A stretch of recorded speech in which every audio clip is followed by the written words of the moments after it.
Gergovie, tout le monde sait où c'est, mais Alésia. Blois devient le lieu où l'on aime assassiner les gens. Depuis 1946, Cannes fait son festival. Mais 68, ce n'est pas que le quartier latin, c'est aussi Lyon, Bordeaux, Strasbourg. L'histoire de Soissons ne se résume pas à celle d'un vase. Tous les chemins mènent à Reims. Mais la victoire de Charles Martel a-t-elle bien eu lieu à Poitiers ?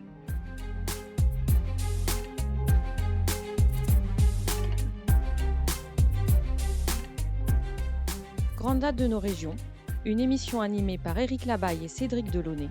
Un podcast ici en région.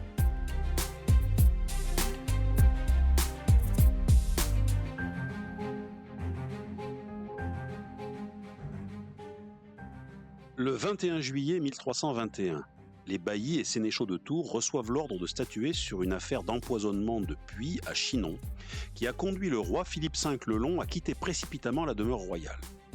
À l'issue d'une procédure n'hésitant pas à faire usage de la délation et de la torture, 160 juifs de Chinon, hommes, femmes et enfants, sont livrés aux flammes le 27 août. Comment expliquer une décision judiciaire aussi radicale et dénuée de tout fondement ? C'est ce que nous allons voir aujourd'hui avec Cédric Delaunay, professeur agrégé d'histoire. Bonjour Cédric Delaunay. Bonjour Éric Labaille. Dans quel contexte intervient cette décision judiciaire, on l'a dit, quand même très radicale ? Alors, le contexte immédiat, il est allié à une vague de pogroms qui frappe le sud de la France en 1320. Alors, il y a un épisode de peste particulièrement virulent qui met en cause pour les populations locales, les populations juives. Effectivement, ça serait des lépreux qui, sur ordre de juifs, empoisonneraient les puits et provoqueraient des maladies, dont la peste. Alors, ça remonte progressivement le territoire vers le nord, cette crise de 1320, et par exemple, le 11 juin 1321, les Juifs de Tours sont arrêtés. Ils sont arrêtés et 4 jours plus tard, le Parlement fixe un prix pour leur libération qui est fixé à 150 000 livres tournois, donc une amende dont ils doivent payer la somme rapidement, et l'affaire semble se tarir. Cependant, la crise va rebondir un mois plus tard, comme vous l'avez dit, et va finir par le drame de Chinon. Mais pour quelle raison est-ce que c'est explicité ? Pour quelle raison les Juifs chercheraient-ils à empoisonner les puits ? Alors, bien sûr, ça ne repose sur rien. Bien entendu. Il n'y a aucune trace matérielle. En fait, la faute va retomber sur un groupe minoritaire, sur lequel on va retomber une faute et un problème que l'on ne comprend pas, qu'on ne maîtrise pas, et donc on va trouver un bouc émissaire. Alors, j'allais dire que c'est lié à tout pays, toute tradition, on prend un groupe minoritaire, et c'est de sa faute si ça va mal. Alors, les Juifs, que sont-ils à l'époque médiévale ? Pourquoi eux ? Pourquoi ce groupe ? Il faut remonter plusieurs siècles avant. On est dans un anti-judaïsme d'origine chrétienne. Alors cet anti-judaïsme d'origine chrétienne peut paraître d'autant plus surprenant que le christianisme est issu d'une dissidence, d'un schisme tout compte fait du judaïsme, qui se rapproche de certaines branches, notamment les Essénéens, etc., qui avaient des pratiques assez austères du judaïsme, le refus des honneurs, la volonté de revenir à une vie plus simple, reniant un certain nombre de principes du judaïsme. Et c'est de là qu'est né effectivement ce christianisme.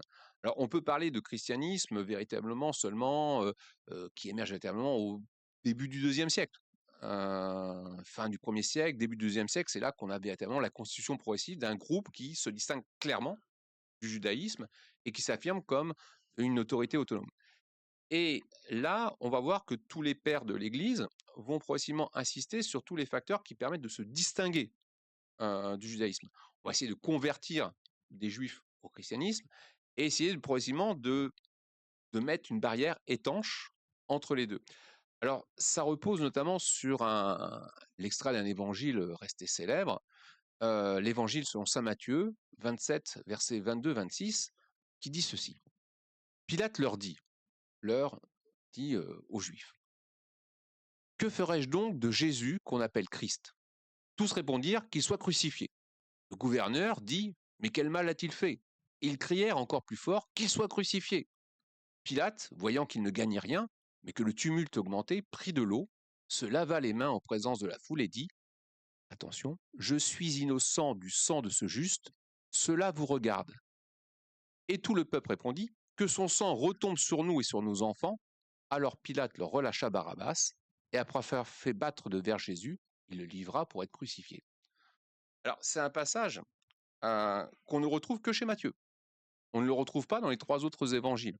On ne le trouve même pas dans les évangiles apocryphes, ceux qui n'ont pas été retenus par la tradition chrétienne. Mais ce passage va être mis en valeur par les pères de l'Église pour marquer le caractère, attention, concept, déicide du peuple juif. Et ce caractère déicide fait qu'il y a une séparation claire et nette entre les chrétiens et les juifs. Et qu'est-ce que l'on sait? C'est qu'à la fin de l'Empire, l'Antiquité et le début du Moyen-Âge, les autorités, pour établir leur force et leur pouvoir, reposent sur l'Église. Ils ont besoin de l'Église en tant qu'autorité politique, administrative, pour mettre en place leur pouvoir. Et donc, les Mérovingiens, mais aussi beaucoup de rois barbares, non pas seulement dans ce qui va devenir la France, vont adopter des législations qui visent à mettre à l'écart les populations juives. Donc, on va avoir à la fois des violences d'en bas, où progressivement, effectivement, il y a un anti-judaïsme chrétien de base qui se met en place, mais aussi une violence juridique de la part des pouvoirs établis contre les populations juives. Alors, il faut voir que ce n'est pas uniforme sur l'ensemble de la surface européenne, et ce n'est même pas uniforme sur le temps. Par exemple, les Carolingiens ont adopté des politiques beaucoup plus pragmatiques vis-à-vis des Juifs, et les lois anti-judaïques sont passées, elles ne sont pas abolies, mais elles ne sont pas appliquées non plus. Donc on voit que c'est extrêmement variable. Et par contre, on a des temps où, par contre, on va voir toute la législation anti-judaïque se déchaîner très clairement. Alors ça peut correspondre à des moments de crise de la communauté, comme notre histoire de puits empoisonné, ou des moments d'exaltation religieuse. Par exemple, au moment de la première croisade, on voit une série de pogroms qui suit en fait ce qu'on a appelé la croisade. Je serais de la croisade des pauvres gens, en fait. Voilà, la croisade des pauvres gens. Et ces populations qui n'ont aucune logistique. Enfin, ils partent en croisade, ils savent pas où ils vont. Jérusalem, pour eux, c'est au bout de la rue, quoi. Ils savent pas où c'est. Ils partent sans aucun moyen logistique. Et donc, ils ont faim. Ils ont faim. Alors, ils vont piller qui? Ils vont piller les premiers non-chrétiens qu'ils trouvent. Les non-chrétiens, c'est pas les musulmans qu'ils trouvent, c'est les juifs. Et donc, on voit une série de pogroms suivre cette croisade des pauvres gens tout au long de l'Europe rhénane, puis de l'Europe centrale. Donc, on a une multitude de témoignages dans ce sens-là.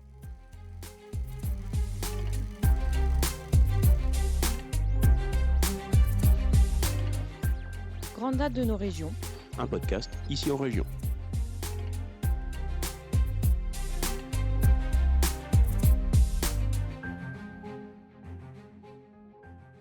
Donc en 1321, la peste sévit, et pour expliquer ce phénomène, l'origine de cette maladie que l'on ne connaît pas, que l'on ne comprend pas, l'explication est toute trouvée. Ce sont des puits qui sont empoisonnés, et cet empoisonnement vient donc de la minorité sur laquelle pèsent tous les soupçons depuis longtemps, donc la communauté juive. Et en plus, comble du vice, ils emploient des lépreux pour faire le sale boulot. Oui, bien sûr. En plus, il y a le vice, la lâcheté, la fourberie. Oui. La fourberie, tout un tas effectivement de préjugés qui se mettent en place. Mais vous avez parlé jusqu'à présent de pogroms, de la distinction entre les deux. Là, en l'occurrence, entre les pogroms et la violence d'en haut, la violence judiciaire. Là, dans le cas de Chinon, il s'agit d'une décision de justice, il s'agit d'une violence judiciaire à l'égard de la communauté juive. Alors, souvent, on a opposé les deux formes de violence. Souvent, on voit qu'elles se combinent. Et on reviendra sur le cas particulier de Chinon. Ça part souvent d'une émotion populaire, comme on disait à l'époque. Une émotion populaire, voilà, il y a une crise frumentaire, il n'y a plus rien à manger, les récoltes sont très mauvaises, il y a un enfant qui a été assassiné, il y a un épisodie de maladie sur les animaux, il y a une maladie qu'on ne comprend pas, la peste, la lèpre. Il faut trouver une victime. Voilà, oh mon Dieu, on est attaqué. Pourquoi? Parce que on est puni par Dieu et on est menacé par des gens qui ne sont pas chrétiens. Bon, boum, les Juifs tombent bien. Tac. Et donc, on va assister à des émeutes populaires non concertée, non préparée, où un groupe de personnes va s'attaquer aux juifs du village ou de la ville. On va piller leurs biens, viol, vol, humiliation publique, allant jusqu'au meurtre, destruction éventuellement d'un lieu de prière, s'il y en a un. Ce sont des violences qui ne sont pas préparées, qui ne sont pas coordonnées, qui ne sont pas pensées, et donc elles ne durent jamais très longtemps dans le temps et dans l'espace. Cependant, elles peuvent prendre une ampleur assez considérable et les désordres ne sont plus gérés. Et donc là, on voit les pouvoirs publics qui changent de positionnement. Au début, les pouvoirs publics, quand ils voient comment ça tourne, ils laissent faire. Pourquoi? Bon, les gens se déchaînent, ils pillent. Au passage, on voit la vénalité la plus crasse se mettre en place, puisque les Juifs ont été progressivement interdits de posséder de la terre, par exemple, et donc exercent beaucoup de métiers dans le commerce et l'artisanat, ce qui leur procure non pas le luxe, mis à part quelques-uns, mais du moins une aisance financière supérieure à la moyenne. Et donc, la vénalité la plus crasse se fait jour, on va piller voilà, pour son compte. Les pouvoirs publics laissent faire. Sauf que quand ça prend vraiment trop d'ampleur, et quand ces gens, une fois qu'ils ont tué les juifs, ils ont pillé, vont s'en prendre eh bien, aux autres bourgeois, puis pourquoi pas aux autorités royales, alors là, il faut sévir. Alors, soit on sévit par la force, on rétablit l'ordre, soit on dit, attendez, on ne peut pas laisser faire ça, et la justice va faire son travail. Et donc là, le roi se présente comme celui qui va apaiser la situation en établissant la justice. Et la justice ne s'encombre pas, principe comme des preuves ou des témoignages, alors soit des témoignages, on en trouve toujours, pour inculper des personnes et les mener au bûcher. Et dans le cas de Chinon, alors, donc, qu'est-ce qui se passe une fois que le roi quitte le logis royal? Donc, de toute évidence, il y a un problème de santé publique, hein, c'est Oui. l'épidémie de peste qui force Philippe V à quitter le logis royal. La justice est saisie. Que se passe-t-il? Alors, la justice est saisie. Alors, il nous manque pas mal de pièces. Hein. Il nous manque pas mal de pièces, les sources nous manquent. Mais ce que l'on sait, c'est le processus que je vous ai montré, c'est-à-dire que là, on réunit les Juifs, ils clament leur innocence. Alors, comme ils clament leur innocence, donc ils n'ont pas empoisonné les puits, ce qui est plus que hautement probable, eh bien, on va convoquer des témoins qui vont dire que oui, ils ont vu des choses. On va même payer des lépreux pour dire qu'ils ont reçu les ordres de un tel et un tel pour empoisonner les puits. En échange, eux, ça leur permet de se tirer les flûtes, d'accord, et de passer entre les gouttes, en inculpant, au compte fait, les commanditaires, et non pas les petites mains de cet empoisonnement. Et puis, on va rajouter un peu de torture, la question, comme on disait à l'époque, et vous savez tous que sous la torture, effectivement, on pourrait avouer tout et n'importe quoi, et ça conduit à ce traitement radical de l'élimination de toute la communauté juive de Chinon, ce qui a été aussi un problème, au-delà du problème humain, bien sûr, ça a été une perte culturelle colossale, parce que cette communauté de Chinon était particulièrement riche en études talmudiques, et là, c'est l'anéantissement total de ce groupe humain et de son héritage culturel.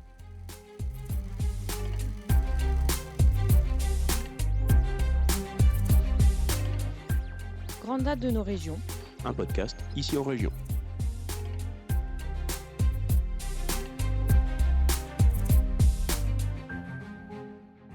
Cette communauté ne se reconstituera pas dans les années suivantes. Non, elle ne se reconstituera pas dans les années suivantes, même si l'histoire des Juifs est faite de sans arrêt, comme ça, de crises, puis de reconstitution. Par exemple, on voit que les persécutions légales se renforcent notamment au XIIIe siècle. On a notamment le concile de Latran-IV qui établit en 1215 une série de préceptes qui mettent en place les ghettos, qui mettent en place la rouelle. Alors la rouelle, c'est l'ancêtre de l'étoile juive. Alors c'est pas une étoile, c'était un rond jaune que les Juifs devaient porter sur la poitrine à gauche, qui apparaît comme un signe distinctif permettant d'identifier clairement l'individu. Donc on voit que l'antisémitisme moderne n'a tout compte fait pas inventé grand-chose, hein, obligation de résidence, distinction dans l'espace public, interdiction d'un certain nombre de l'exercice d'un certain nombre de métiers, spoliation plus ou moins légalisée, puisque on voit que les expulsions des Juifs du royaume elles remontent à 533. Alors les premières qu'on a identifiées, c'est à 533, 633, 1009. Puis elles s'intensifient à partir de la fin du XIIe siècle. On voit que là, il y a une rupture, hein, 12e, 13e siècle, il y a une rupture, puisque vont se succéder entre 1182 et 1501 7 expulsions des Juifs de France, qui se soldent à chaque fois par la confiscation des biens. Ainsi, alors le fameux Saint Louis a expulsé les Juifs, mais aussi Philippe IV le Bel, hein, qui chasse 100 000 Juifs, on estime 100 000 Juifs du royaume, qui prennent souvent la route de l'Espagne, beaucoup plus tolérante sur cette question-là, qui vont fuir également à l'est de l'Europe, où, ce qui explique les grosses communautés juives jusqu'au 19e et 20e siècle en Europe centrale. Et Philippe IV le Bel, hein, au passage, eh bien, confisque tous les biens des expulsés et au passage oublie de payer les créances qu'il avait envers eux. Effectivement, il y a beaucoup qui exerçaient la tâche d'usurier, Oui, de bien sûr. banquier. Et là, tout compte fait, ça a disparu. Sauf que 9 ans plus tard, donc en 1315, son fils Louis X rappelle les expulsés. Il rappelle les gens qui avaient été expulsés 9 ans plus tôt par son père, parce que les caisses du royaume sont vides et que le roi s'aperçoit que le pillage des biens, c'est bien, mais ça dure pas. Ça dure pas et qu'il faut mieux avoir une communauté qui paye des impôts et qui exerce des charges qui sont en théorie interdites aux chrétiens. Alors, je dis en théorie, hein, parce que le commerce de l'argent, hein, en théorie, est interdit aux chrétiens, même s'il la pratique assez largement. Ce n'est pas sans rappeler d'autres événements plus récents, comme la révocation de l'édit de Nantes avec la communauté protestante, qui quitte le royaume en emportant avec elle un savoir-faire, hein, une puissance économique qu'elle va mettre au service notamment de l'Allemagne, dans laquelle elle va se réfugier. Un royaume n'est riche que de, et un pays en général n'est riche que de ses habitants, de leurs compétences, de leurs bras, de leur cerveau, de leur activité. Évidemment, se priver d'une partie de cette population au nom de discrimination, là, sur la religion, comme vous l'évoquiez pour les protestants, pour les juifs, non, c'est totalement contre-productif. Revenons à Chinon en 1321. Donc les Juifs sont rassemblés sur une île sur la Vienne. Ce n'est pas donc le châtiment n'est pas donné dans la cité, il est donné à l'extérieur de la cité. Il est donné à l'extérieur de la cité, alors on ne sait pas exactement où. Les îles ont bougé, hein, sur la Loire, hein, elles ont beaucoup bougé. Donc il y a Sur la Vienne, pardon.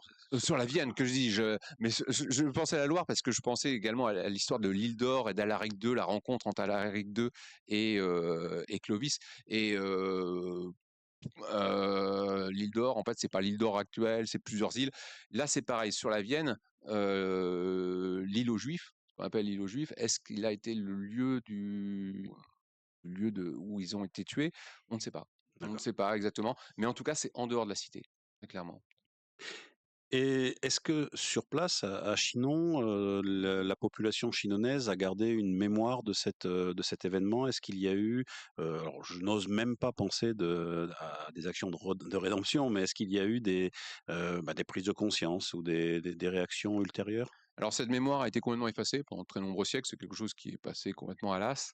Il y a un manque de sources qui nous permet d'établir des faits précis. Donc, il y a des débats, il y a beaucoup d'interrogations. Là, je vous ai mis un récit assez générique. Mais il y a beaucoup de questionnements qui empêchent d'avoir un lieu mémoriel précis, qui empêchent d'avoir la constitution d'une mémoire précise. Mais bien sûr, à l'aune des événements que nous connaissons tous, du 19e, du 20e siècle et du 21e siècle, c'est des choses qui, bien sûr, nous marquent, nous montrent comment la discrimination d'une population minoritaire peut emmener une violence des paroles, qui entraîne ensuite une violence des actes, une violence des gestes, qui peut partir d'en bas, qui peut partir d'en haut. Ces minorités peuvent changer dans le temps, hein, noir, vert, jaune, bleu, gris ou jaune, juifs, chrétiens, musulmans, voilà. Et on a toujours en fait le même type de processus, y compris dans les processus. C'est souvent ce qu'on dit aux élèves, hein, la Shoah, on voit ça comme une violence seulement venue d'en haut, venue d'un État qui utilise l'armée, des groupes d'exterminateurs, voilà, les Einsatzgruppen, etc. Sauf que les Einsatzgruppen, quand ils font des massacres en Europe de l'Est, souvent, quand ils arrivent dans des villages, le travail a été à moitié La fait. population locale a fourni Voilà. les victimes. Ouais. Elle a fourni les victimes et voire les a exécutées dans parfois des conditions qui horrifient même ces assassins de masse. Donc, cette conjugaison des violences, c'est à ça aussi, je pense, que sert l'histoire, c'est-à-dire à fournir des grilles de lecture pour nous interpeller en montrant que ces gens de 1320, on les trouve absolument horribles et affreux, mais sont-ils si différents de nous? Ils sont à la fois très différents de nous. Mmh. Ils n'ont pas les mêmes croyances, pas la même conception du monde, mais ils étaient des hommes. Et les mécanismes peuvent rester un peu les mêmes par-delà les siècles. Eh bien, merci beaucoup Cédric Delaunay pour ce rappel, hélas, édifiant d'une question très délicate. Je rappelle que vous êtes l'auteur du livre des grandes dates de Touraine, paru aux éditions Ici en Région, et que l'on peut retrouver dans toutes les bonnes maisons de la presse. Merci beaucoup Cédric. Merci.